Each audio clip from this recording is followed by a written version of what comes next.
This is Today. I'm Kiddo Cummings with you all the way through until midday. Dr. Chris Smith. Good How are morning. you, Chris? Good morning. No, I'm great. You? I'm very, very, very, very good, sir. Good indeed. On the issue of kids going back to school, Chris, during winter with COVID-19, just in your mind, what are some of the key things we need to be really mindful of? The thing to bear in mind, first of all, is that children are at the lowest risk of having major problems with the new coronavirus. They have the Yeah. lowest level of complications. So, first of all, a point of reassurance to people who might be worried about this, the likelihood of them having a major problem is really low. So, that's the first thing. I think that schools are going to continue in all countries when the kids go back to try to maintain social distancing and minimise spread within schools for obvious reasons. So that's another safeguard. There is a chance that children will pick this up and pass it on at school. And this means there is a chance that they could bring it home to mum and dad. So with that in mind, it is important to be vigilant, because if you have elderly relatives, other at-risk individuals at home, it might be worth thinking about how you minimise the risk of transmission under those circumstances. If someone becomes unwell, is there any way of making sure that you can isolate the ill person away from everybody else to minimise the chances of them transmitting things? Is there any way you can protect the person who is most vulnerable so that they're not exposed to people who might become unwell? So there's a range of things that need to be thought of, and being vigilant is part and parcel of that in order to spot the problems before they become a big problem. If you've got a child who's not well, don't send them to school that day, for example. And it's important in this country where, the Gini coefficient, as you know, Chris, and you visit here often, Gini coefficient quite high. And where the poorer areas, we've got people who social distancing is unheard of, with 8 people living in a very small shack.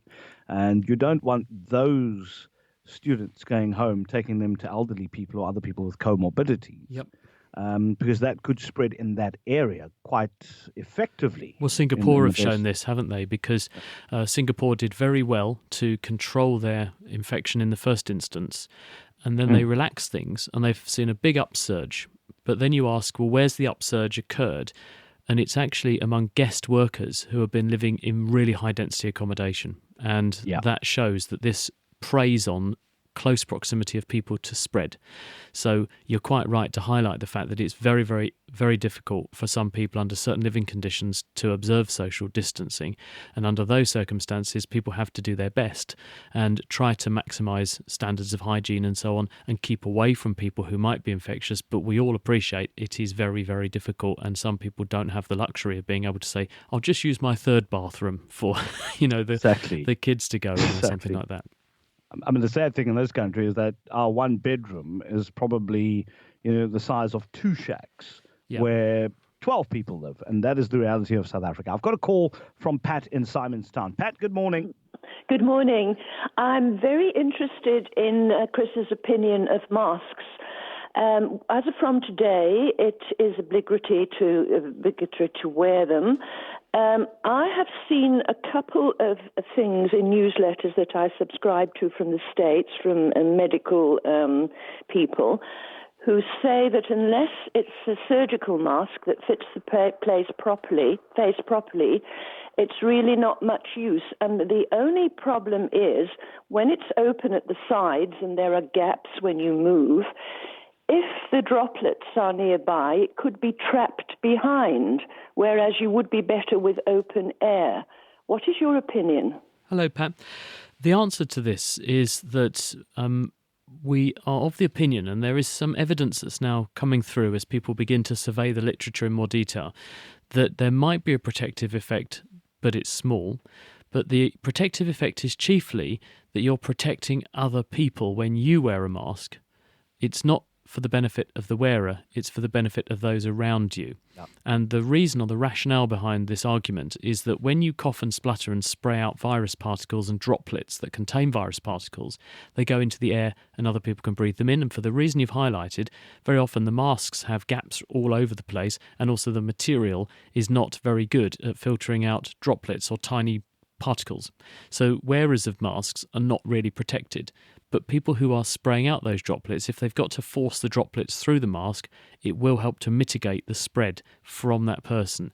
And so if you're observing social distancing and you're out and about around the shops and you stay away from other people, then that is the most powerful way in which you're going to protect yourself. And a mask doesn't add very much. But if you're in a situation where you're in a very crowded place, say you're on public transport, you're in a minicab or bus, train, under those circumstances, you've got sustained, prolonged, close contact to other people, and you might be sitting next to someone who is symptomatic, or you might be symptomatic. If you're wearing a mask, so the argument goes, you might reduce the spread to those around you. And that's really where this guidance is coming from. It's trying to protect other people from you rather than protect you from other people. And it's really about keeping that curve as flat as possible. That's right. We'll take two calls. Let's go to Helene in Edgemead. Now, I don't know if this is a question for Chris or just a bit of celebration. But no, Helene, good morning. Hello, Tino. You remember me, Helene from Blind Helene? I do. I took my dog for a walk, and my daughter took her two little ones for a walk. And I just want to tell you, they all shouted all the way, "Thank you, Mr. Ramaphosa." They were so happy, Tino. They couldn't stop barking and loving it and saying thank you. Yeah, I know. I mean, dogs have been out for, someone else called in this morning, Chris, and we weren't allowed to take dogs for walks for the last 5 weeks. We obviously couldn't go out unless you were going to the shop. And people are saying the animals went absolutely ballistic. Not surprised. Female dog, yeah.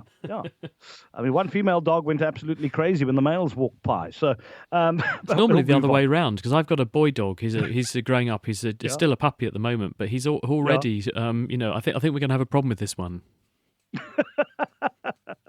We'll go to Jane and Elgin. Just a quick one.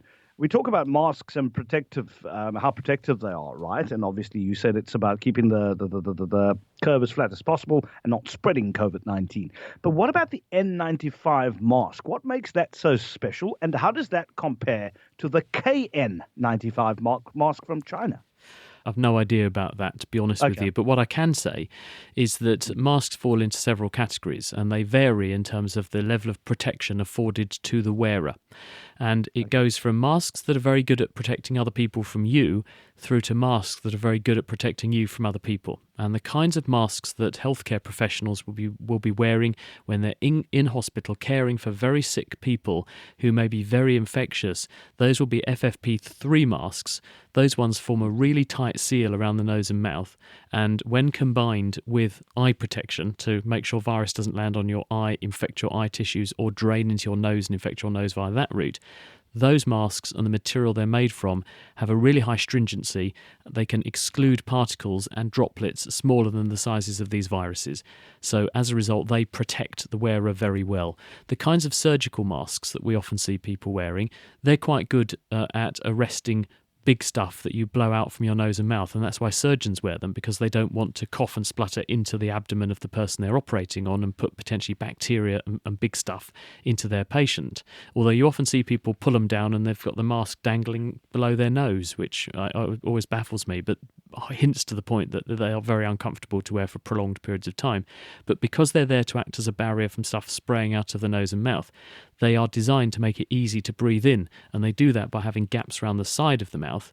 And so when you breathe in, the air comes in that way. And of course, if you're in a cloud of virus because someone's just coughed near you, you could breathe in virus via that route. And that's why hospital staff don't use those so much. They use the high stringency FFP3 protection, and people who we want to stop spraying out viruses and bacteria and other muck into the environment, you give them a surgical mask, because then it arrests the flow of droplets away from that person and minimises the likelihood they're going to put appreciable virus into the air. It works at least for a while, we think.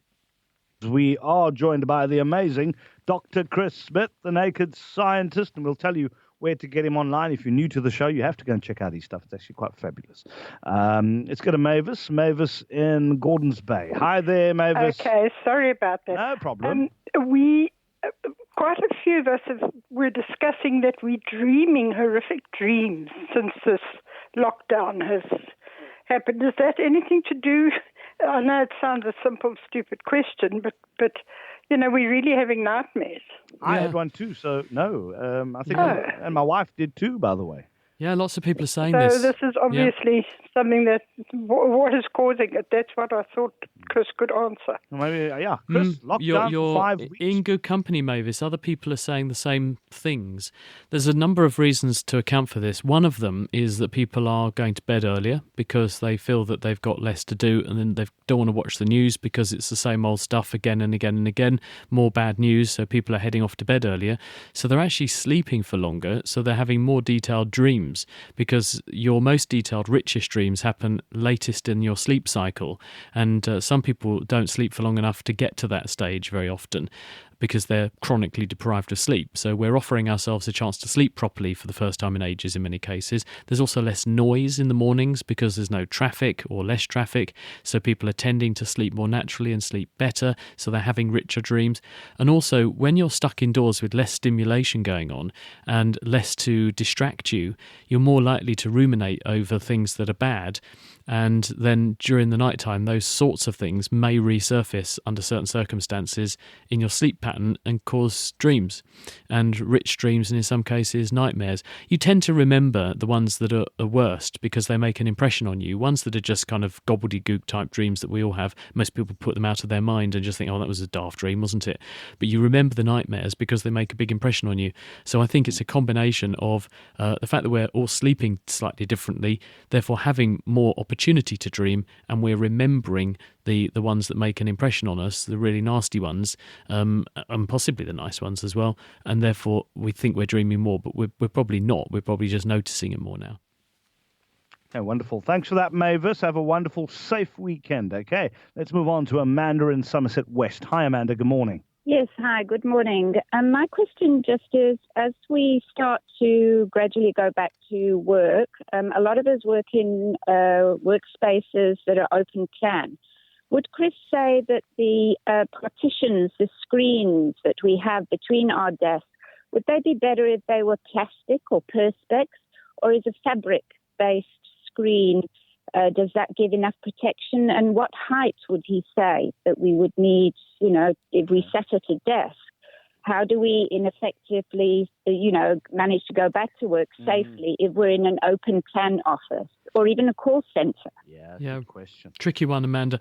The answer is that I wouldn't go for anything fabric anywhere ever, because as hospitals have found out, this can be a real pain to clean, because microorganisms, both bacteria and viruses and also fungi, can cling to fabrics. And because fabrics are harder, because they have a high surface area, they're less resilient to the kinds of chemicals that get rid of nasties quickly, they're much harder to clean up. I would say if you're going to put anything in the way, any kind of barriers, I would always use a surface that's easy to clean, and something that's also resilient against some of the more potent cleaning products like strong detergents or alcohols, or some of these things like bleach or peroxide-based cleaning products, because then you can sterilise surfaces. Same for desk surfaces as well. Avoid fluffy things in the environment, soft chairs and that kind of thing, because they are harder to clean. Very, very difficult with offices, this one, and people are beginning to look at this. They're beginning to model the airflow in offices, because often offices are air conditioned. They'll put the air conditioner in the centre of the room and it just blows air out downwards and across the room. And what it's doing is creating all these air currents that waft anything is in the air, wafted all over the place.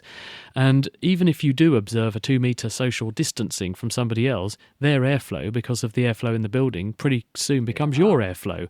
So people are beginning to look at this very carefully, and it's not just as simple as saying I'll sit further away because of situations like this. And also, don't forget, there's your journey to work, there's where you go for your lunch, etc.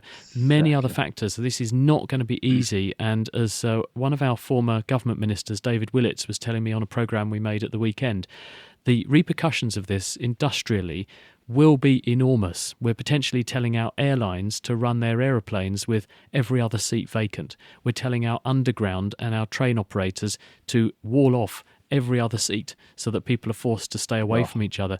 The economic impact of this, because you can't just magic up more trains. You can't just say, okay, well, we're going to have half as many seats, so now we're going to fly twice as many aeroplanes and run twice as many trains. We haven't got the rolling stock. So same with offices, which is why the people are saying probably one solution will be perhaps a rolling programme of who works from home on certain days, who comes in on certain days, rolling shifts, who comes to work at what time, when they go home, and maximise contact when it needs to happen, but minimise contact when it doesn't need to happen. And maybe this is what people are dubbing the new normal. And at the moment, I don't think anyone has any clear answers, but it probably will go beyond just putting up screens in the office and thinking about where we sit. Yeah. And a final quick one from Bernard and Clifton. Hi, Bernard. Hi, just a question, Doctor, about the possibility. One of the problems of the virus is that it has to enter your body through your nose, eyes, or mouth. Now, the main way that it'll get to your face is if you touch your face. Would not a shield be far more protection? Because with a shield, you cannot touch your face at all. Hi, Bernard. Well, remember that it is a respiratory infection, so the air that you breathe, if there are droplets in there that someone's coughed out that have virus in them, you're going to breathe that in and it's going to settle in your nose and throat. And therefore, it's not just about shielding, it's about the air that you breathe in too, which is why people very, very closely exposed, like healthcare workers, are wearing masks that will prevent that from happening. But also don't neglect the fact that your eyes can also be a route of infection. This is where social distancing comes in. This is where observing a greater distance from other people really helps, because any virus is, we hope, not going to travel that greater distance between you and the next door person. So if you're observing that religiously, it should mean that you wouldn't need to have, say, a shield around your head, because the distance between you and the possible other source of infection is going to be minimised. You're right about transferring virus with your hands to your eyes, nose and mouth, though, and that's where the whole idea about hand washing comes in. Wash your hands if you've touched any surfaces, because then you won't put the virus onto your face via that route.